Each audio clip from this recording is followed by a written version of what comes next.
Hello, hello. Welcome back to Peak Northwest, an outdoors and travel podcast by the Oregonian and Oregon Live, dedicated to the adventure and exploration of our beautiful Pacific Northwest.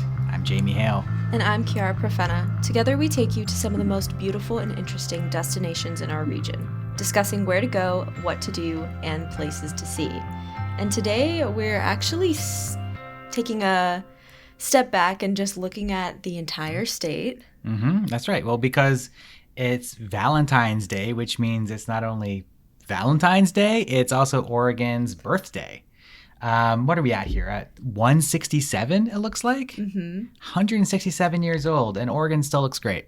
Yeah, and it was in 1859 that Oregon became the 33rd state to join the Union. So in honor of Oregon's birthday, we wanted to spend some time sharing a few of our favorite things about living, traveling, and exploring here. In other words, why we love Oregon. It's like our little Valentine to Oregon. One of the easiest episodes to plan and yap about. Because I think, anyone who spent any time here loves this place. I've never heard someone be like, ugh, Oregon. That's true. I mean, from the transplants to people born here, I think so many people have their favorite little things about the state. And I mean, you've been here for quite some time, right? Well, I was born here. Yeah. Over in Beaverton. And I've spent, a big part of my childhood, and then I've been back here since 2012. So however many years that is, most of my life. So I feel like Oregon is baked into my DNA in a way that it just feels very natural to me. So all the landscapes of Oregon, I feel like my heart pours out to all of them. Yeah, and being able to choose Oregon too, since I moved here in 2019-ish, and kind of representing all the people that have chosen Oregon, chosen to stay here, picking it over every other state in the country. It does. I mean, they have these rankings that come out of what are the most beautiful states in the country, and of course, Hawaii, sure, of course, I get it, and Alaska's great, and Washington's great, and there's a lot of beautiful places, but I don't know, I just something about Oregon, and obviously biased here as someone who, like I said, is baked into my DNA. There's something about Oregon that feels really special and really different. I think one of those top things you've already kind of mentioned is just all of the landscapes that we have. I think that's a thing, right? I mean, so when you talk about why people love Oregon, it's always sort of not just how beautiful these natural landscapes are, but the variation, the ability in one single day to go from ocean to valley to volcano mountain range to high desert to Great Basin. You can do that in a single day. It's a long day, but you can do that, and that's really cool. There's not a lot of states where you have that kind of variety in your terrain. Yeah, and especially one of the things that I love is just the temperate rainforest in Western Oregon. I think it's one of the only rainforests. It's either the only or one of the only in the contiguous United States. I believe that's right. Yeah. So we have a pretty cool just rainforest biome up here in the Northwest that I think is probably my favorite natural feature. Yeah. And I think, people talk about oh, it rains so much in Oregon, and people in Eastern Oregon are quick to be not out here, it doesn't. But I think there's a reason why people are sort of drawn to that aspect of the state, not just because it's where the biggest population center is, which it is, but because there's something about that rainforest feel that draws people in. It draws life in. Literally, there's so much life here. Mushrooms and mosses and big giant trees. I feel really drawn into that rainforest aspect of Oregon because, like you said, it's so cool. And that's, I think, one of the things that people really, when they come to Oregon to visit or to live here, that's the part that they're really drawn to. Absolutely. I think that was one of the reasons why I wanted to live here, was because I came from Texas where there was no rain. So being able to have rain and cloudy skies, and I kind of love the overcast weather of Oregon. Yeah. I think it gets a bad rap. A lot of people can't hack it, but for those of us that can, it's kind of awesome. Listen, take your vitamin D, make a hot cup of tea, and go wander around in the mist. You'll love it.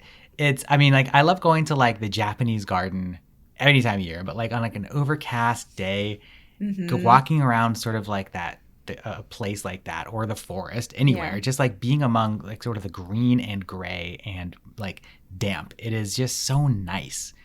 And it takes a little bit to get out of the house sometimes on those days, but once you get out there, it's really great. It's really special. I 100% agree. I think it's also makes way for such a beautiful summer. Oh, yeah, that's And I true. think that's like a whole other thing we could talk about is like summer in Oregon is peak. Like there's nothing like it. Yeah, it's idyllic. Yeah. Whenever you think about like what is the perfect weather, I mean, aside from like these like, 100-degree days that we get every now and then, Right. increasingly now, that time between like May and October is perfect. Sunny skies, occasional rain, like perfect temperatures. You just want to be outside constantly. Yes. Yeah. And that's something that you can't experience in a lot of other places, especially the hot southern states. So one of the other things that we also talk about often are some of Oregon's small towns. Oh, yeah. I mean, okay.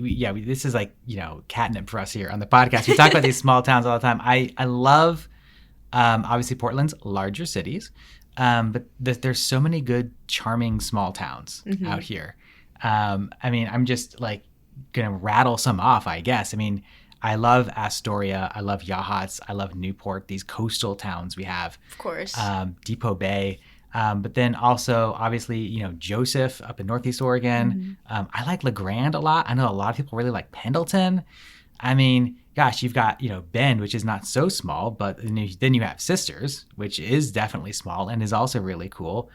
Shout out to Ashland. I mean, it just goes on and on and on. There's so many great towns. Hood River, the Dalles, Cascade Locks. I mean, it's just like every part of the state has these great towns that has like individual character. Right. And they have their own perfect little pockets of nature and small businesses. And my gosh, they're just so great, aren't they? That's what I was also thinking is that so many of these towns, you say their names and you have a visual of what they are, what their identity is, what they're known for, what they do. Like Ashland, I think about Shakespeare. Hood River, you think about like all of the farms and the Fruit Loop especially. And the windsurfing and the kiteboarding. You kind of have so much history attached to all these places too, which is really cool. I feel like Oregon does a really good job of like keeping that history alive, like through museums, through just walking around town, you see things. And I think that like pride in our history and understanding like the good and the bad is another huge thing that Oregon does pretty well. Yeah. I mean, there's like a lot of like sort of invisible or less visible indigenous history in Oregon as well, as there is, I think, in pretty much everywhere in Americas. But I mean, I think there's been sort of this resurgence in indigenous-led museums, tribal museums, where that history is really laid bare. And I think there's been some encouragement among like, state parks and national parks to like really look at that history and say, we're not just going to just sort of have that be a footnote as part of our like larger settler history, but we're going to like actually highlight some of that. And then, how that sort of blends into like modern cultural aspects of like museums in particular. I love like, going to a place like the Columbia River Maritime Museum. We just talked about museums a lot, but like the way they have like, in current indigenous culture and art and craft, in addition to like the fishing industry, in addition to like, the Coast Guard, and how all of these different cultural aspects come together in one place, in one small town. Like if you won't just go to Astoria and you spend a day at that museum, you'll get such a good feel of like what this place is like. And then you can go out and enjoy the town and really have a better understanding of place. And I love that you can do that in so many small towns in Oregon. And that's so preferable to just having the same story of Oregon over and over, the same story of like the Oregon Trail. I think you can get a much deeper understanding of the state because of that, because of how much diversity there is in our museums and our culture. Well, let me ask you this. As someone who's not from Oregon, when you were growing up and you heard about Oregon, first of all, did you pronounce it Oregon? I don't think so. No, I Okay, thank honestly God. don't even remember learning much about Oregon, to be completely fair. I feel like us Texans were just so honed in on the Texas Oh, history. yeah. We did a Sure. lot of state history, which, makes sense. Hmm. But we didn't learn a ton about Oregon beyond, like, occasionally the Oregon Trail. Yeah, that's when I moved from here to Pennsylvania in elementary school. This was like the peak era of playing the Oregon Trail computer game Hmm. in the computer lab. And that was the only concept of Oregon anyone had. And people knew I was from here. So they're like, oh, yeah, you're from Oregon. You play the Oregon Trail all the time. And it obviously grated on me. And it was horrible. But I feel like I wanted to like correct them somehow or like somehow get them to know more about this really cool place. But Yeah. obviously, you can't get children in Pennsylvania interested in Oregon. They don't know anything about this place. And I think for a lot of people, like when you go to the East Coast and you mention Portland, you have to specify Portland, Oregon. Exactly. Um, The better otherwise, Portland. otherwise people assume you're talking about Portland, Maine. No offense to Portland, Maine, a lovely place, but like it's always weird to me whenever I'm back east to be like, oh yeah, I'm from Portland, Oregon. Yeah. And Eh. that's kind of another thing is just how much I love Portland. Oh yeah, great segue. To go off of that, one of my favorite things about Oregon is just like the city of Portland and the vibe. Like coming here to tour colleges when I was 18, I was immediately like, wow, this place is awesome. I love all the artsiness and the quirkiness and there's so many independent businesses, the bookstores, the theaters. You just walk outside and you see so many murals and like the city itself has so much charm and character. So much. I mean, and I feel like the sort of Portland vibe is always evolving. When I, moved back here in 2012, it was like height of Portlandia. And so everyone was talking about like the quirky, the weird, but then we got like into like, another Portland protest era a few years after that. And now we're kind of coming back into this sort of like, small business, creative, like everything going on at the Lloyd Center is like so Portland to me of like, let's make a lightsaber shop. Let's make like a Halloween museum or whatever. They're doing all kinds of stuff. It's like Portland as like a creative incubator is really cool. And not a lot of cities do that. Yeah. Like one of the things I noticed is that Portland has such a great small business scene and people care about supporting small businesses here so much more than any other place I've lived. Yeah, I mean, you can go a little bit in the outskirts and you can find the big chain stores. But if you're shopping in Portland, you can go to your like, local co-op to shop. You can go to your local like, bulk shampoo and soap store, and then like, go to the light bulb store. I mean, I loved going to the light bulb store, Sunland on Mississippi. It's Okay. do you know about Sunland? No, Man, I it's don't great. know about It's this. it's a light bulb store, and they sell every single light bulb you could imagine, like old fashioned light bulbs, like novelty light bulbs. They're great, and like See, that's incredible. that's what I'm talking about. And there's stores like that for everything. I remember like when I talk to people about shopping online, I'm like, why are you going to shop for online or go on Amazon when you can just go to your local whatever store? You can find whatever you need here, and if you can't, you probably don't need it. That's what I tell people all the time.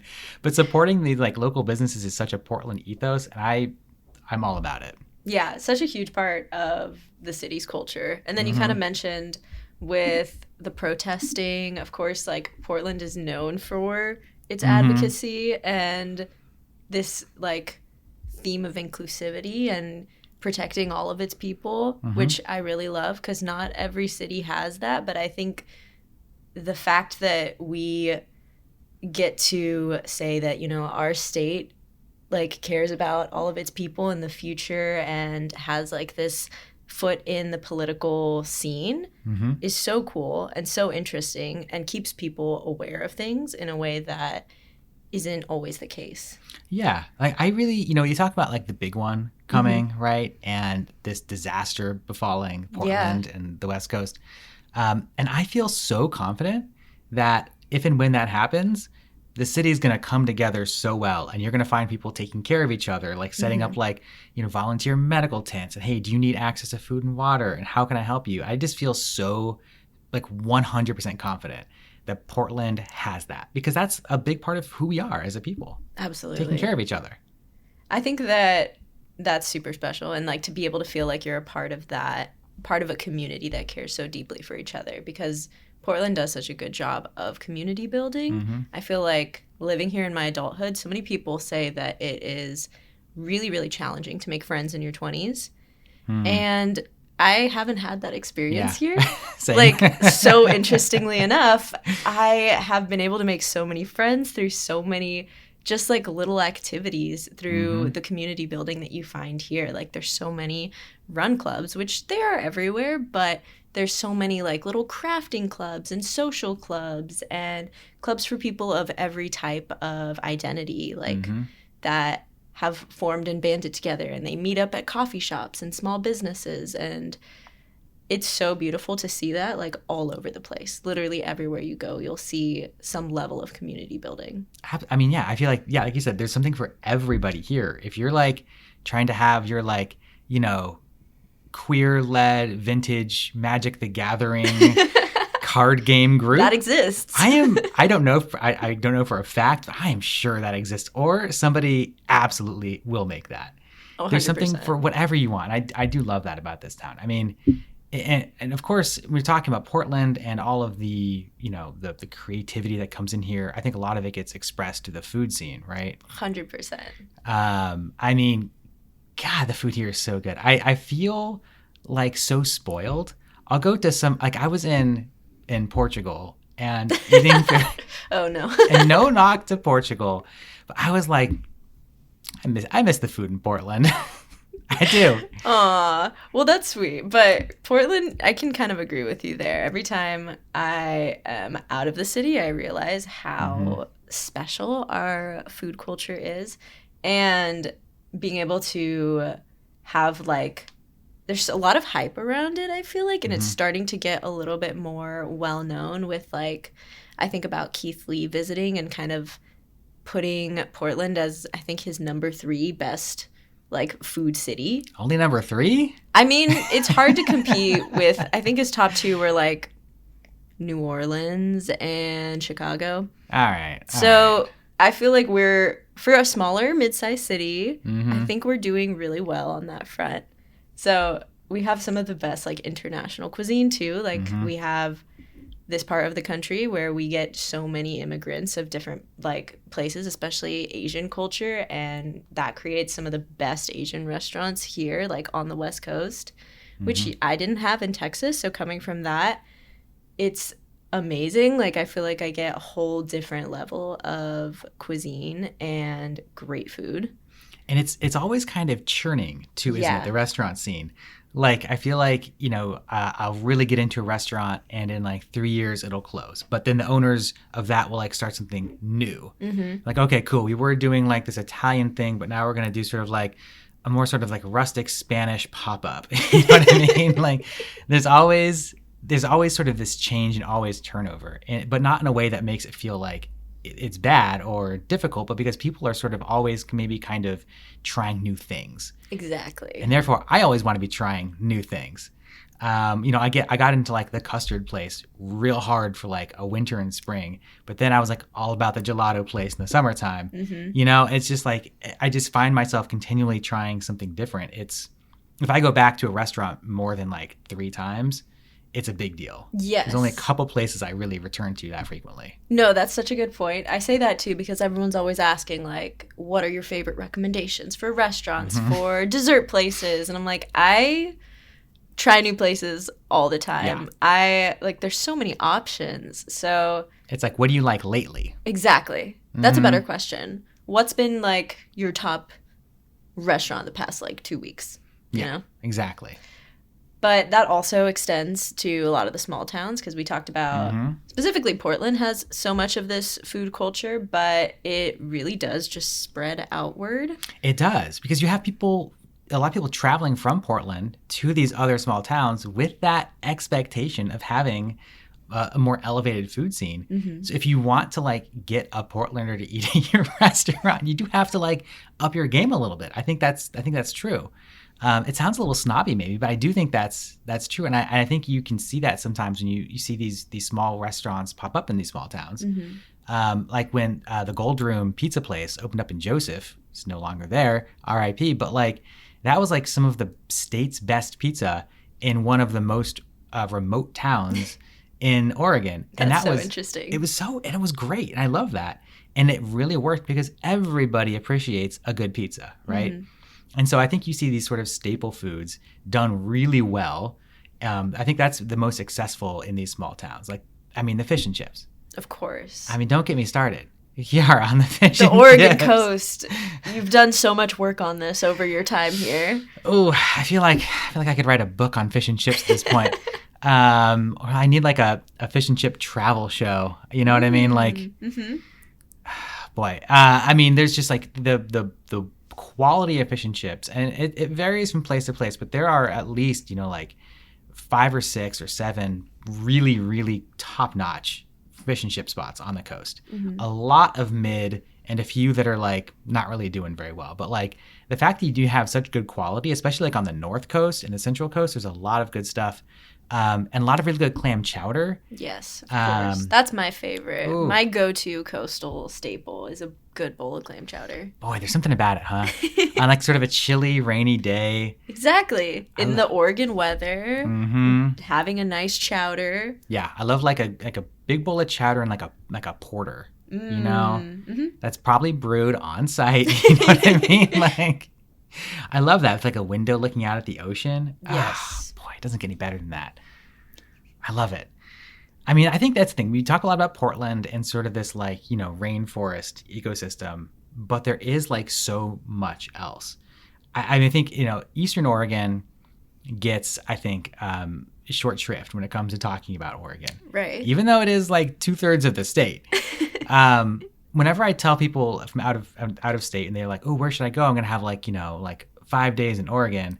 And I'm like, okay, well, do you want to do like, you know, I play the game of, do you want to do forest? Do you want to do mountain? Do you want to do ocean? Do you want to do desert? They never pick the desert. No one wants to go to the desert. And I guess I get it on one hand, but I love the desert. The desert is so magical here.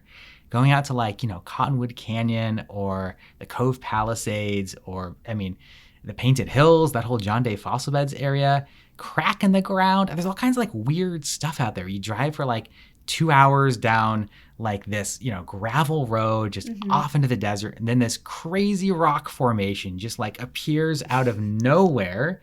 And in it, there's like these weird, like neon colored lichens growing on the rocks and like underground caves and just so much fun, weird, cool stuff. And like golden eagles roosting in the rocks. Come on. Like that's so good. There's some hidden gems out there for sure. Oh, they are hidden, but they're such good gems. I mean, where else can you go and just like harvest obsidian from the ground? Yeah, I don't know. You know? Off the top of my head, I couldn't tell you. Probably some places, but like, I don't know. I think the desert is heavily slept on, especially by those of us in Western Oregon. And I think Eastern Oregonians, when they get upset about the Western Oregon focus, have a good point, because not enough people go out there. I think when they think of desert, you think of like, there's nothing there.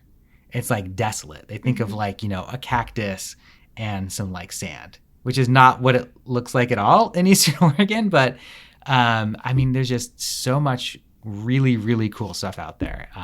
You know, it's just waiting to be discovered by people.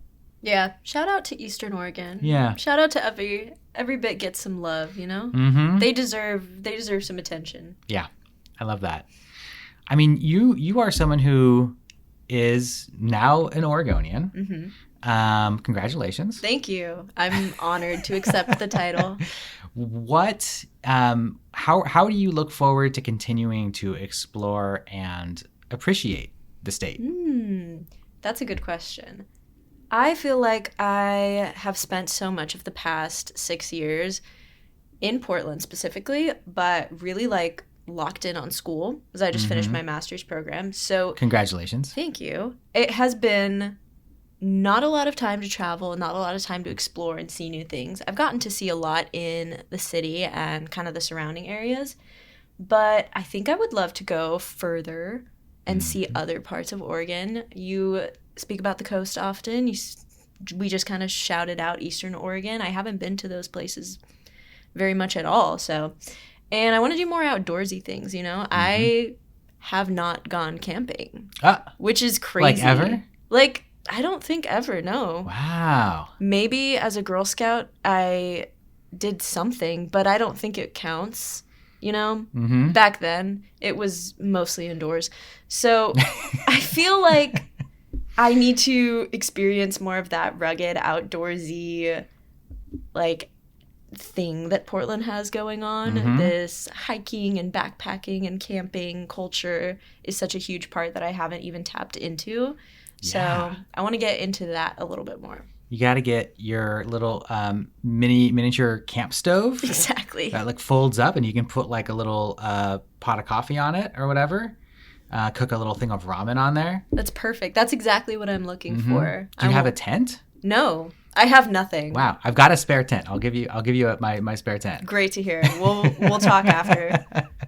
And you, Jamie, you've been here for so long, but what do you look forward to doing more specifically? I mean, aside from like, you know, introducing my daughter to these places, that's a big part of it right now. Yeah. It's also like, I think it's like deepening relationships with places that call to me in particular. Like I feel like I've spread my tendrils wide in Oregon and seen a lot of places. And they're all great, obviously.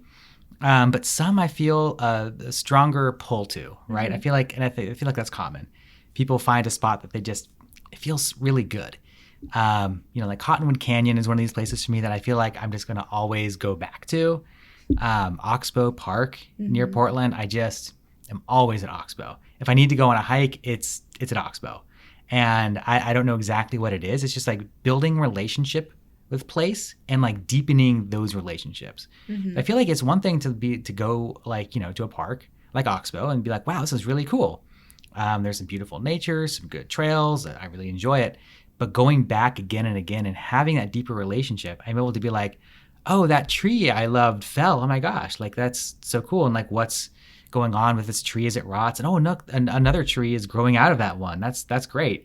And like learning like, you know, the individual parts of the forest, or like, you know, learning how the river ebbs and grows during the season, like just seeing all those different parts of it, like getting to know a place more intimately is really special, I think. Aw, I love that. Yeah. You want to become a regular at the forest? Yeah. At each of your little haunts. Yeah, exactly. That sounds awesome. See, I'm in the phase of exploring, figuring out what those places are for me. Oh, well, I'm so excited to find out what your places are that call to you. Me too. I mean, there's so much to love about Oregon, so glad we did this. Yeah, me too. I mean, it's, gosh, the state is only 167 years young. Obviously, all the things we're talking about nature-wise are so much older than that. And I think it's just such a pleasure to be a human at this time in this place. It's like this little tiny blip of existence that we get to be here with these plants and with these landscapes. And it's just so nice. It's a very good existence to have. It's a really good existence to have. Wow. Thanks, Oregon.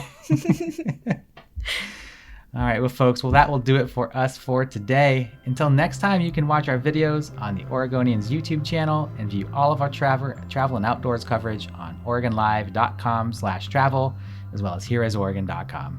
Please leave us a rating or review if you enjoy the show, and if you want to support this podcast, as well as our local journalism, please consider a subscription to Oregon Live. You can find details at OregonLive.com/subscribe.